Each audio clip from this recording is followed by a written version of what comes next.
What's up, everybody? Jason from Jason's Exotic Reptiles. Today we're doing another snake showdown, and it's going to be boas versus corn snakes. Similar to the boa versus rainbow boa video, we're going to rank these on 10 criteria.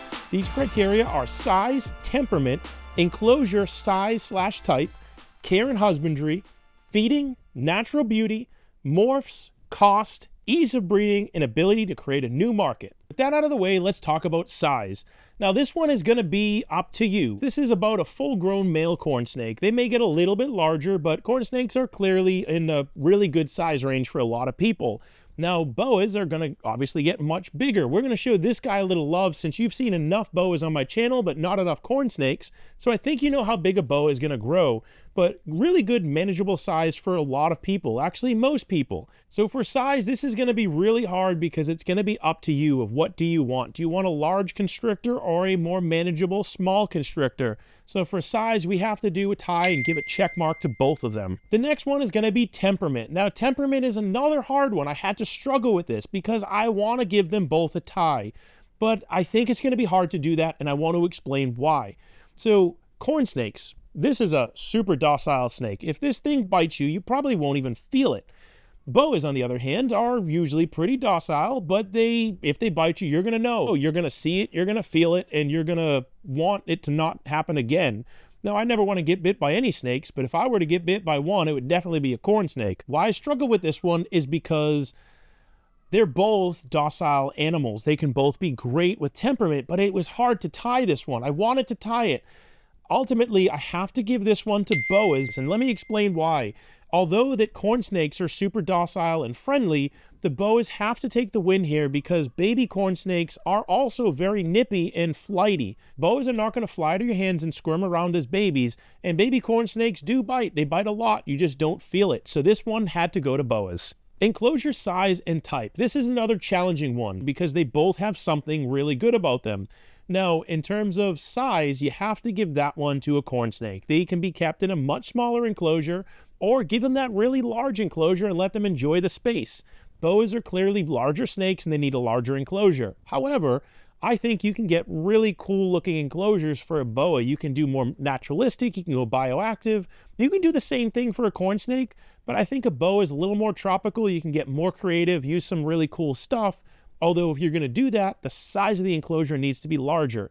So for this one, I'm going to give the check to both of them. Criteria number 4, care and husbandry. This one is absolutely a no-brainer. Although they're both easy to take care of, you have to give the care and husbandry to a corn snake. You cannot kill a corn snake, and you can leave these things in a cold room with no food and water for a month, and they're going to be totally fine. Don't do that because I don't know if they're actually going to be totally fine, but I think they should be totally fine. If you do that to a boa, you're going to have a dead snake really quickly. So corn snakes, care and husbandry, clearly that's a win for the corn snake. Criteria number 5 is feeding. Now, feeding is something that is going to be hard as well. This was a really hard video for me to make and actually be non-biased with it because I love boas. But feeding, I have to give the check to a corn snake. In terms of feeding response, they're both extremely responsive when it comes to feeding. Baby corn snakes usually eat readily on pinky mice, frozen thawed. Baby boas usually eat pretty readily on hopper or small mice right out of the mom, frozen thawed as well. So they're both up there.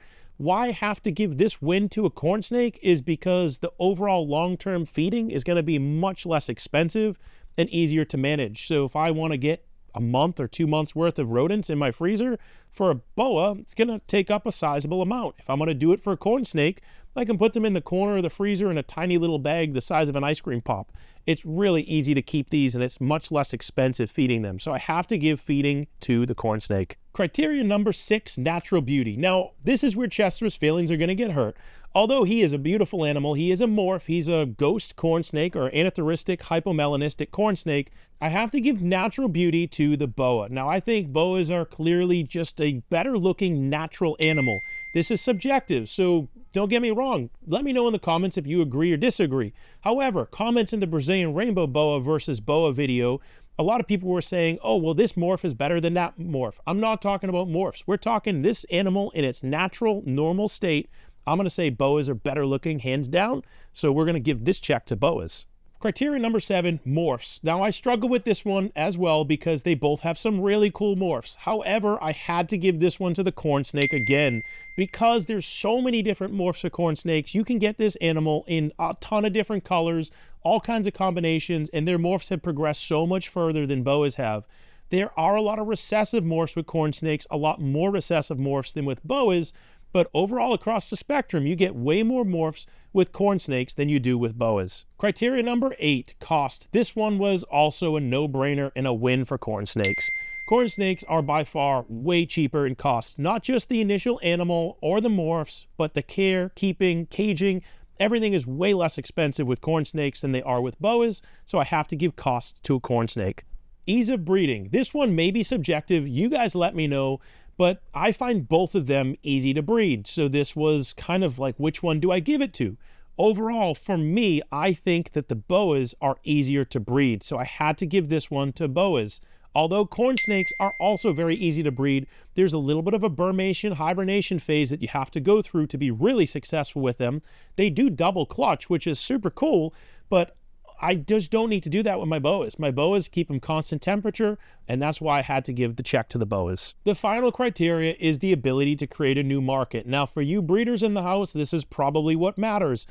You're not going to do that with corn snakes. These things have been bred for years, and you get every morph imaginable that's already packed in there. Their prices have kind of dropped to where they are. You're not going to become the next corn snake breeding god. It's just not going to happen. The corn snakes have been through and through in our hobby for a very long time. So the ability to create a new market, although boas are getting there, I would have to say boas are in the win for this. There's so much that we haven't seen with boas. There's still potentially new morphs that are coming out. And I think in terms of the ability to create a new market, boas are absolutely the way to go. I think we ended in a tie. Tom, are we in a tie? I got a head nod. So we have another tie. I promise you we will break the tie. We're going to keep these videos going if you like them. Let me know in the comments. Did I miss something? Do you agree? Do you disagree? Let's say goodbye to Chester. He's awesome. And until next video, let's keep it moving.